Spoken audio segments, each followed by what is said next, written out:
থেকেই শুরু হবে। তারপরে আমি দেখব কি করে ওষুধ থাকে না, কি করে ডাক্তার আসে না, আর কি করেই বা মেশিন নষ্ট থাকে। আমি যখন আইসা সমাবেশ স্থলে পৌঁছাইছি, আমি বলছি মা বোনেরা যে আমার জন্য ভর্তা বানায়, আমি ওরকম ভর্তা হয়ে গেছি।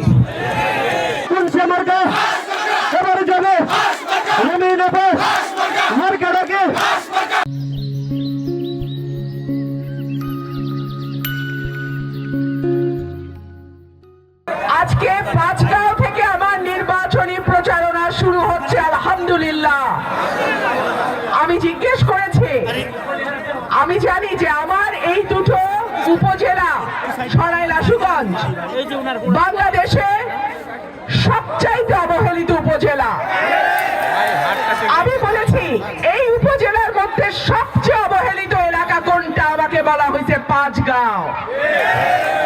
আমি আজকে প্রায় 1.5-2 ঘন্টা গাড়িতে যাত্রা করছি, 20 মিনিটের মতো নৌকা যাত্রা করছি, তারপরে প্রায় আধা 45 মিনিট থেকে 1 ঘন্টা সিএনজি, তাও বালুর রাস্তা। আমি যখন আইসা সমাবেশ স্থলে পৌঁছাইছি, আমি বলছি মা বোনেরা যে আমার জন্য ভর্তা বানায়, আমি ওরকম ভর্তা হয়ে গেছি। তাইলে আমার প্রিয় ভাইয়েরা, মা বোনেরা, তারা কি করে যাতায়াত করে, তারা কি করে চলাচল করে? আমি আজকে আমার প্রথম নির্বাচনী সভা থেকে ওয়াদা করছি, বৈশাখ থেকে পরমান্দপুর পর্যন্ত একটা ব্রিজ করে দেওয়া আমার নির্বাচনী। প্রিয় ভাইরা আমার, কেবল বৈশাখ থেকে পরমান্দপুর ব্রিজ নয়, আমাদের পাকা রাস্তাও হইতে হবে। আমার ভাইরা, আমার বাপ চাচারা ভোট দেয়, কোটি টাকা, একটা ভোটের দাম কয়েক কোটি টাকা। এই ভোট দেয়, এমপি মন্ত্রী বানায়। তারা হয়তো তাদের সাধ্যমতো চেষ্টা করেছে। আমার একজন মুরব্বী বললেন একটা কলেজ হয়েছে, একটা স্কুল হয়েছে, কিন্তু এই স্কুল কলেজে মধ্যে কাজ আটকায় থাকলে তো হবে না। এইটা যদি একটা দ্বীপের মতো বিচ্ছিন্ন এলাকা হয়, তাহলে মানুষ কিভাবে উন্নয়নের ছোঁয়া পাবে? মানুষ কি করে আধুনিক জীবনযাত্রার ছোঁয়া পাবে?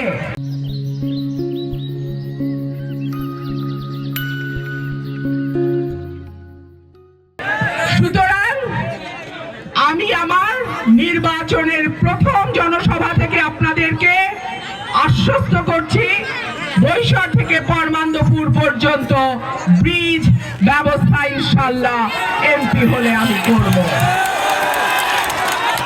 প্রিয় ভাইরা আমার, হরিপুর থেকে যারা এসছেন একটু হাত তোলেন, কারা এসছেন? আপনাদের জন্য আমার নির্বাচনী ইশতেহারে পাকা রাস্তার ব্যবস্থা থাকবে ইনশাআল্লাহ। প্রিয় ভাইরা আমার, 1টা 2টা 5টা 10টা 20টা মোবাইলের বাতি আস্তে আস্তে সংখ্যায় বাড়তেছে, তাই না? ইনশাআল্লাহ আল্লাহ যদি আপনাদের ভোটে আমাকে নির্বাচিত করে, এই এলাকা যেটা সবচেয়ে অবহেলিত, সেইটাতে আমি উন্নয়নের আলো জ্বালাবো ইনশাআল্লাহ। আমাদের সরকারি হাসপাতাল, স্বাস্থ্যসেবা, ডাক্তার নাই, ওষুধ নাই, মেশিন নাই।